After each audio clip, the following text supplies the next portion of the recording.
Hi, I'm Lucas, And I'm Brian. and this is the Quacks Podcast. Hello, everybody. Welcome to the podcast. Thanks for joining us here on Quacks today on the 4th of November. Remember the 4th of November. I think that's tomorrow, right? Oh, it's the 5th, yeah. It's the 5th. Okay. He's referring to the bombing, the Guy failed Fawkes. attempt of bombing of the Parliament, correct? Yeah, by Guy Fawkes. Yeah. Guy Fawkes Day. It's also my birthday. Oh, tomorrow's your birthday? Yeah, November 5th. I had no idea. Yeah, I don't tell Facebook anybody. didn't tell me. I don't tell people, and I'm not on Facebook, so That's right, you're that's not. why. So we have a really interesting show, I think, today. We're going to talk about serotonin, depression, and motivation. We did a show on dopamine. Some people said it was a pretty awesome show. They said it was dopamine. So it was definitely dope. So yeah, there was this great article from 2018 that I read a couple weeks ago, and it talked about depression. So I thought, let's talk about this. I'm ready for this one. Yeah, Brian hasn't been sleeping great, so his mood's a little down. Oh, boy.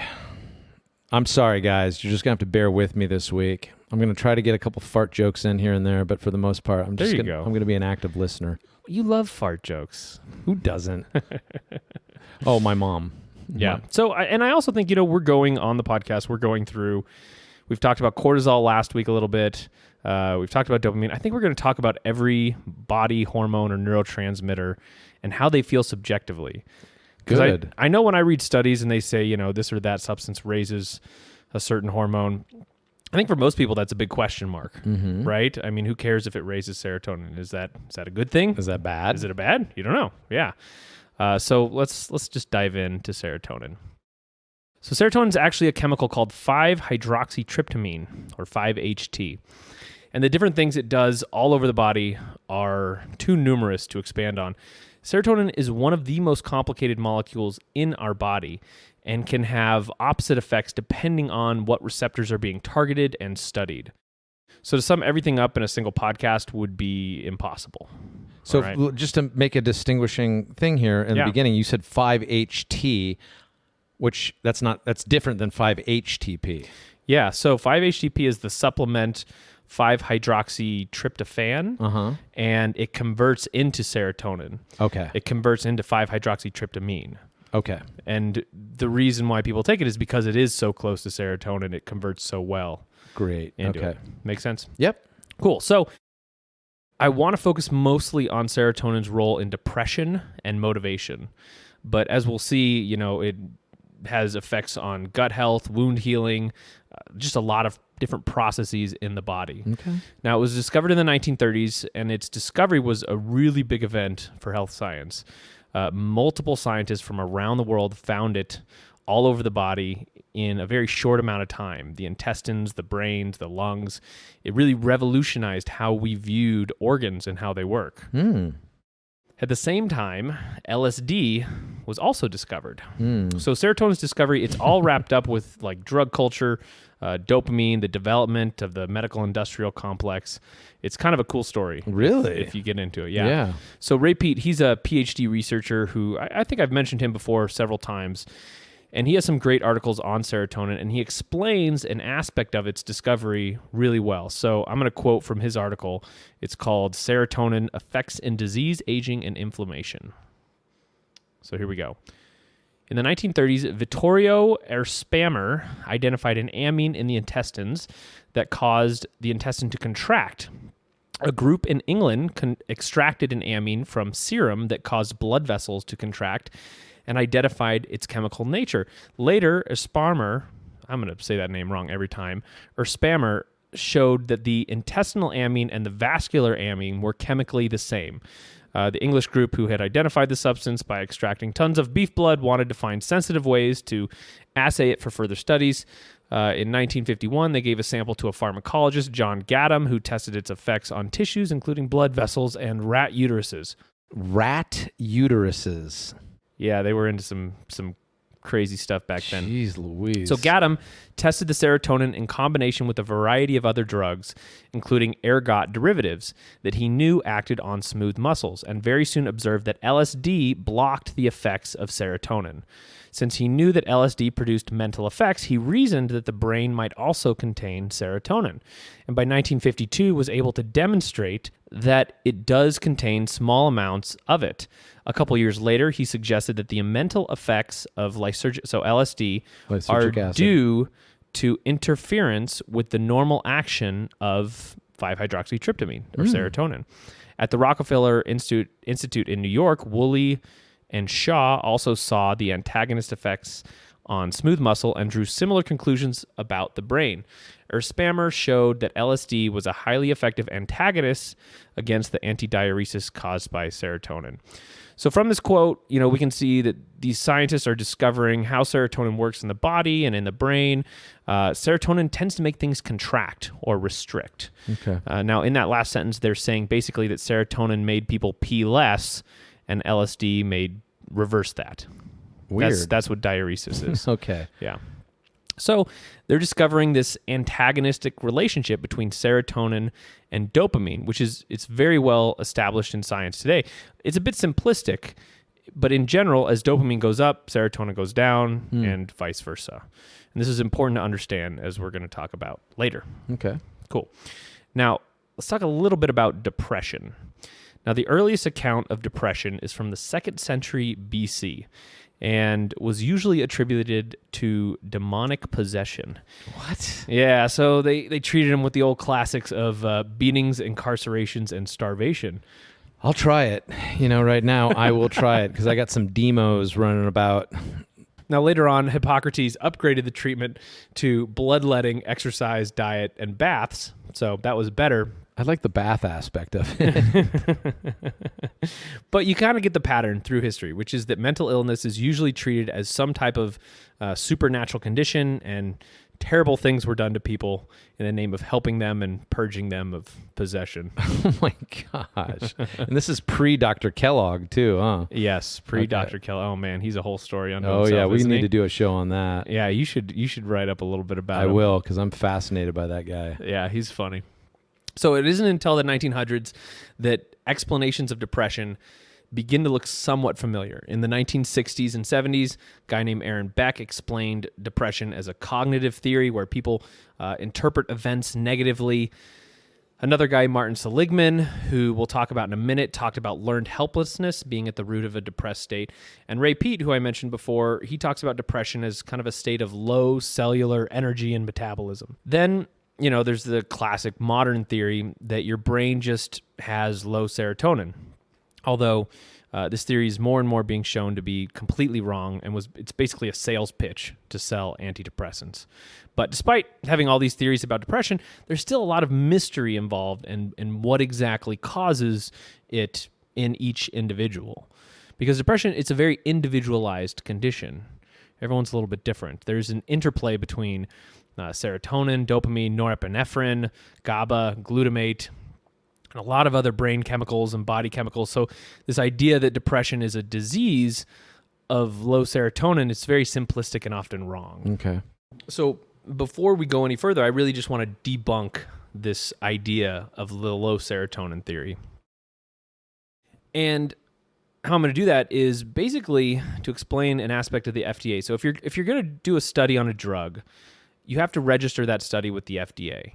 The FDA has this large database with all the studies that have been performed on drugs. After the study is finished, you can then submit your paper to different medical journals in an attempt to get it published.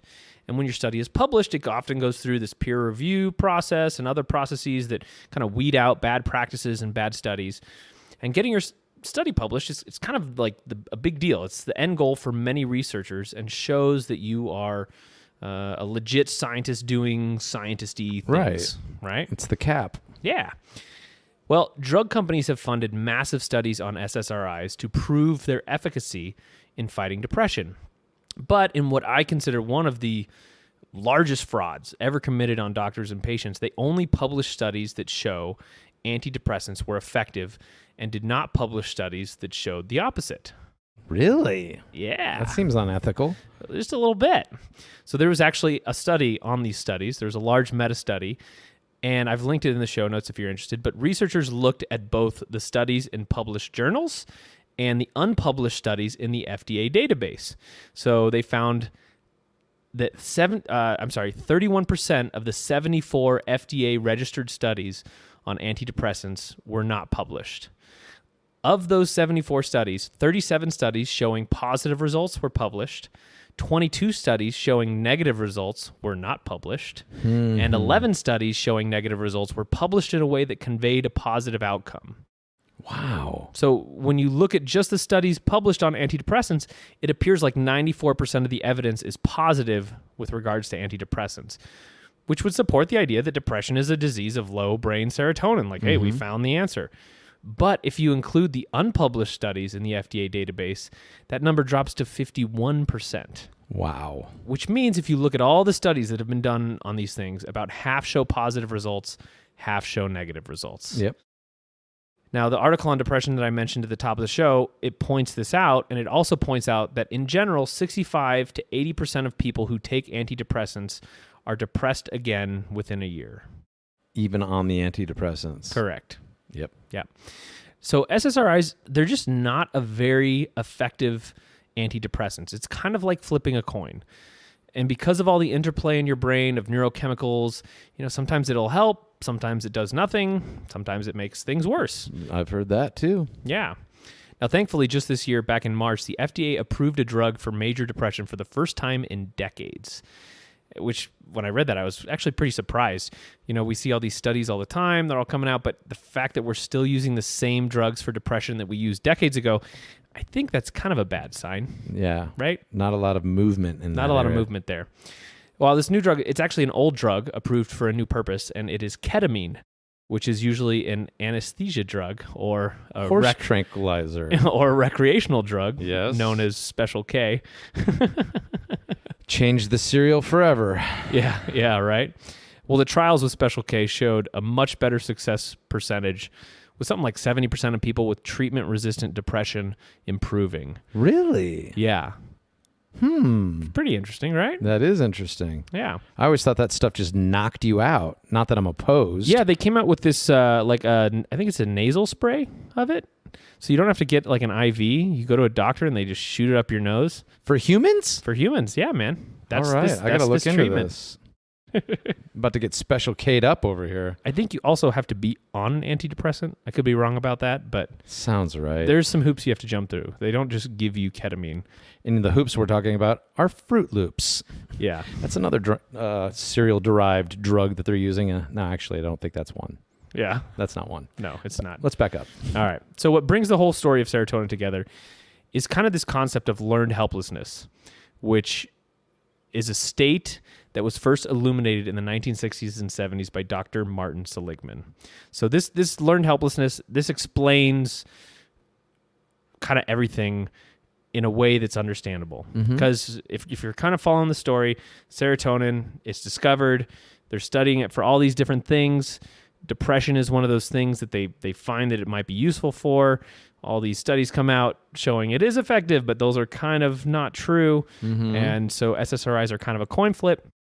But this learned helplessness research that was first illuminated in the 1960s and 70s by Dr. Martin Seligman, it kind of ties everything together. That's incredible. So he did a series of studies on dogs and rats, and eventually humans as well, which would probably not be performed today, but at the time, those studies were pretty acceptable. Yeah. So what he did, just to quickly sum up his work, is he put dogs and rats into situations where they would be electrically shocked, but they could avoid that electrical shock by moving or hitting a lever. He compared that group to dogs and rats that were shocked but couldn't do anything about it, meaning they had to just sit there and get electrical shocks. It's called inescapable stress. Oh my gosh. Yes, so he compared escapable stress to inescapable stress. That sounds terrible. It is kind of bad. It's kind of where I am right now. I know how those dogs felt. Yeah, so he then took those groups and he put them in a new situation where they all could avoid the electrical shock by doing some task. And he found that the group which experienced the inescapable stress in the first go refused to avoid the electrical shock in the second go where they could avoid it. Why? Because, well, he dubbed this learned helplessness. Okay. It's like they had learned that they could do nothing about the stress that they were getting. Oh, weird. Yeah. And it's, they learned to be helpless, even if something could be done. And there were similar studies done on rats a little bit later that were even worse, where they did the same thing. They subject 2 groups of rats to stress with the same parameters. So one group can stop it, one group can't. Then they placed the rats in a tub of water with no ability to escape, and they would measure how long each group of rats will swim before they succumb and drown. It's pretty rough. I know. That's terrible. Yeah, it is. It is terrible. At least save them or put like a little, I don't know, life preserver on them so they start going. At least they'll nod out and they can pull them out. Do a little Heimlich or whatever. I mean, they want it to be real. It's like, hey, you're swimming for your life, So, and then they want to see what. But anyway, they find that the group of rats who are subjected to unavoidable stress, they basically give up and drown within minutes. Whereas the rats who could do something about the stress would swim for much longer periods of time, sometimes hours. They would swim trying to get out of a tub. Yeah. That makes sense, though. So they repeated these studies on humans with loud sounds, not with swimming, but with loud sounds. What? Get in the pool, everybody. And they found again that the humans who could do nothing about the stress from the loud sounds would later not attempt to prevent the loud sounds from happening in a new iteration. So this learned helplessness it's important. So it's really an adaptive response of the body, which is saying, look, you can't do anything about this stress, so stop fighting it. Stop looking for a way out. Conserve your energy for another day. It's this adaptive response. And in a way, we can get trapped in that learned helplessness because we apply our helplessness to new situations where it doesn't actually apply. Now, if every aspect of our life, from our relationships to our job to everything, is a constant stress, we can then start leading a life of learned helplessness, basically. Now, if you remember back to the dopamine episode, we talked about how dopamine is the desire to move towards that which is rewarding, right? Yes. So it's the drive that propels us towards rewards and away from pain. The promise of a reward. Yes. Now, serotonin and dopamine are antagonistic to each other. If you remember, meaning you take dopamine, serotonin goes down, and vice versa. Yes. So, given what we know about learned helplessness, where there is no motivation, and dopamine, which is a high motivator, we can make a connection here, which is that learned helplessness is a state of high serotonin. And once we understand that, we can understand how SSRIs work. So SSRIs are given to you when you're feeling down, anxious, in pain, and they basically tell your brain, hey, you can't do anything about these things. You're helpless to change these problems. And in that moment, you get some relief as your body conserves energy and stops fighting the problems in your life causing depression. That is so cool and crazy and weird. It is. It's very strange. So serotonin puts you into that learned helplessness mindset, and your whole body theoretically relaxes as it stops fighting what it cannot fight effectively. Just gives up. It just gives up. So serotonin is not a happy hormone. It's an apathy hormone. Or amine, it's not even a hormone, but you get it. Yep. It doesn't raise your mood. It kind of puts a floor on your mood so it stops getting so low. And this actually works for some people. I mean, who wouldn't feel better, right? If they had this, few of their biggest problems just go away. I mean, you'd feel a massive sense of relief. Totally. Right? Even if you were still burdened with some of those problems, it sounds like there's some drop off there. And it's not like you're happy. You're just like relieved to not be dealing with some of the problems. Oh, and that can, in itself, just the thought of that. Oh, it sounds so nice. You could probably also remember we talked about in the dopamine episode that testosterone and dopamine have this connection in that they enhance the action of the other. Do you remember that? Yes, I do. Now, if you look at depression and anxiety rates in America, you can see the proof of this as more women take antidepressants than men. Men have these higher levels of dopamine for higher testosterone, and so they're less likely to get into a state of learned helplessness. Yep. And therefore, they don't take as many antidepressants as women. Now, you may also remember from the dopamine episode that dopamine opens up your perception. Remember we talked about that? When I was testing out that dopamine agonist, I kind of felt like I could see all the details happening all at once. I could remember my girlfriend's shoelace colors. I know. I really wanted to try it. Yeah. So the dopamine agonist I was taking, it was similar in some respects to LSD. And as Ray Peat mentioned earlier, LSD is a dopamine agonist and a serotonin antagonist, meaning it ups dopamine, lowers serotonin. So Aldous Huxley, the famous writer, he was one of the first people to really think about LSD, and he theorized that basically our brains limit our perception of reality, so we are not flooded with sensory overload. And so when we take something like LSD, it takes away that limitation, and we get, reality in its unfiltered flow. Okay. So from this, we get the idea around serotonin and dopamine and their influence on our perception. Meaning dopamine opens up our perception, allowing us to see and experience more of reality around us, while serotonin does its opposite. It closes our perception down. It numbs us to reality. Does that make sense? Well, you're saying it's apathetic in nature. Yeah, but I'm just saying the dopamine kind of opens us up. Yes. And it antagonizes, like LSD, it antagonizes serotonin, makes it go down, and that opens our perception. And so the corollary is that serotonin closes our perception down. It kind of numbs us to the details of life. We see less. Yeah, no, it makes total sense. Okay. Now, this kind of puts dopamine in the good guy camp and serotonin in the bad guy camp a little bit. But there is some nuance there. If serotonin closes down your perception to problems that you cannot solve, you can then focus on problems you can solve and your life will improve, probably. Total sense. Yeah. Now, if dopamine opens your perception up to parts of reality that are horrible, that you can't do anything about, you could really mess yourself up. Yeah, that wouldn't be good for me. Yeah, which is why SSRIs are kind of like a coin flip. Yes. Yeah. That makes sense. But serotonin has some other drawbacks that you should probably know about. I have a feeling you're going to tell me what they are. And the science is very clear on these. So serotonin will increase salivary cortisol levels and slow down energy production in your body. Now, this is an adaptive response, like we mentioned, and that makes sense in the short term when responding to learned helplessness. Your body's saying, stop throwing your energy away, trying to avoid, this stress that you can't avoid. But if that state becomes long-term, you can really run into problems. And we've discussed this in other podcasts that, long-term exposure to higher cortisol levels is like a big no-no. We don't want that. It increases your chance of heart disease, diabetes, mental problems, a lot of stuff. Okay. Now, most SSRIs are taken long-term. There are people who have been, downing SSRIs for years. And therefore, they're upping their cortisol levels basically the whole time. Just increasingly getting higher? No, they're just living in a high cortisol state. Your Gotcha. body wants a certain amount of cortisol. It doesn't want zero cortisol. That's bad, but it wants a certain amount. But if you're living in a high cortisol state, that's not great. Yes. And not only that, as you get older, it's kind of harder for your body to get out of a cortisol-based kind of catabolic metabolism and back into like a thyroid-based anabolic metabolism. Ray Peat kind of talks about this a little bit.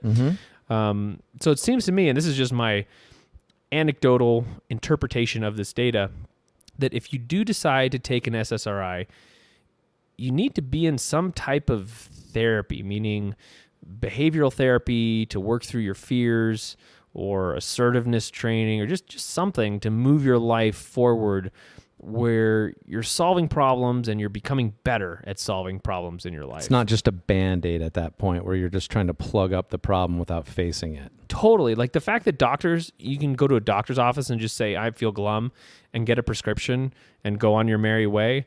Like that seems like a total setup for failure. Yeah. Well, it's like anything else pharmaceutical in nature sometimes. I mean, you got people taking extreme cancer drugs, yet they haven't been told to remove anything from their diet that could be causing additional problems. So you're not dealing with the issue, the core issue anyways. Yeah, definitely. It just seems like a setup for failure. If you are on these SSRIs long term, your ability to respond to life will get worse as time goes on. The high cortisol levels will over time erode your metabolism and your ability to generate energy, and therefore your ability to solve the natural problems that arise in everybody's life. It'll just go down. So in a way, you're kind of burying yourself deeper in a hole. And this is my opinion, but the correct use of SSRIs is fast. get in, get out. You take them to relieve yourself of maybe some massive burdens that you may be under, and then you get working fast on solving some of those burdens in a healthy way. But what happens if you've been on SSRIs for a long time? What can you do? Exactly. Well, this is just like my armchair doctoring, but you could try some type of dopamine agonist short term in the hopes that you would be snapped out of it. And there's natural ones out there. There's dopamine uppers like Mucuna bean. That's one that's, we've talked about before. Mm-hmm. It has L-Dopa naturally occurring in it. You get some LSD if you want to go that route, but, we talked about that a bit in the dopamine episode. You have to be careful with dopamine agonists. They're very addictive, and you'd only want to use them short term. Okay. Now, in that process, you will also be kind of taking on some of the problems that serotonin was suppressing. So there's this aspect of courage to all this if you do decide to take more responsibility and go that route. And there's a lot of natural alternatives to SSRIs. For example, saffron extract, which will increase not only serotonin, but also dopamine and norepinephrine. Mm-hmm. Methylene blue is a MAO inhibitor and will do the same. You could also try B vitamins, adaptogenic herbs like ashwagandha, rhodiola, and eleuthero. So there's just a lot of options to try that would be alternatives. To see what fits with your body chemistry. Exactly. Supplements like 5-HTP and to a lesser extent tryptophan are direct precursors to serotonin. So they're so similar to SSRIs that I would probably avoid them in preference to the natural alternatives that increase all your neurotransmitters. Right. I'd also lump St. John's wort into that camp as well and avoid it. Okay. So to sum everything up, serotonin, it's not the happy hormone / amine. It's the apathy hormone / amine. Apathy definitely has its advantages at times. SSRIs, they're basically a flip of the coin on whether they help you or not. They increase cortisol, so being on them long term is really a fool's game, I think, and it's going to bury you deeper the longer you are exposed to them. Okay. If you do want to learn more about serotonin, I really recommend Ray Peat's couple articles on the subject, which are linked in the show notes.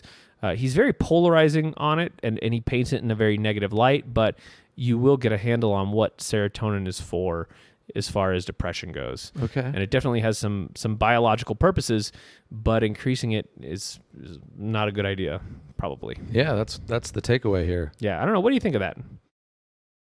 Right now, I mean, obviously, that's not an avenue I want to go down after hearing all this sort of thing, but it's changed my opinion as to what serotonin is and what it does in the body too. Yeah. Do you hear a lot of people in the store talk about, oh, it's the happy hormone, or I mean, do people come in and is that their thought, or? I've heard a lot of questions at that point. It's not that I hear people support that in the store, but I think that that's the common misconception that serotonin is directly related to happiness or, mood uplift type scenarios. So, yeah. That's the thought process, I think, so I have not given it as much thought, obviously, as we've had and put into it tonight as what you put together. So this has been very eye-opening. Did it make sense, the whole motivation aspect and the learned helplessness aspect? Because I kind of went through that fast. No, that made more sense than anything. I was cool. Oh my gosh. Yeah, putting it in perspective, especially with what I'm dealing with. So yeah. Yeah, no, this was a great week for you to go into serotonin and dopamine again. So sweet, man. Yeah, appreciate it. I'm going to try and get a guy on who I know just came out with a supplement that increases dopamine in your brain, and I think he's a naturopath, so he might know some interesting things about neurochemicals in general. So we'll see if I can get that guy on here. That'd be great. And the other guy, the Eric Maddox, I will be getting on at the end of this month. That will be exciting. Fantastic. But yeah, he's going to talk a bit about interrogation and all that stuff. It might be a little off topic, but it's a good story. So we'll get to that. That sounds fantastic. Yeah. So thanks everybody for listening to Quacks, and go to quackspodcast.com if you want to see some recommended products under our recommended tab. And shoot us an email if you are curious about something and want us to cover a certain subject. We really appreciate you guys listening and sharing. The podcast is growing, and it just grows faster the more we get help in sharing it. Totally. That's the big thing that you could do if you enjoyed it. If you get some value from it, please give us a share or a like or whatever. And always give us your feedback too. Like Lucas was saying, what kind of things do you want to see on the show, or what things can we do better? Anything that you want to share with us, the kinds of things that you would like to see in the Quacks podcast, please feel free to do so. Yeah. All right. Thanks, everybody. Thanks, guys. Be well. Be well.